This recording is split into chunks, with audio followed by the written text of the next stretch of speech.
இணைப்பில் செய்தியாளர் ஸ்டாலின் மீண்டும் இணைந்திருக்கிறார். ஸ்டாலின், தற்போது பெற்றோரிடம் ஆசி பெற்ற பிறகு விஜயின் பயணத்திட்டம் என்ன?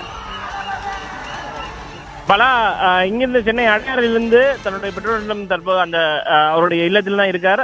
இங்கிருந்து புறப்பட்டு நேரடியாக லைலா கல்லூரி செல்ல இருக்கிறார். அதன் பிறகு பெரம்பூர் சட்டமன்ற தொகுதியுடைய வெற்றி சான்றிதழை நேரில் சென்று அங்க இருக்கக்கூடிய தேர்தல் நடத்தும் அலுவலரிடம் தவிக தலைவர் விஜய் பெற இருக்கிறார்.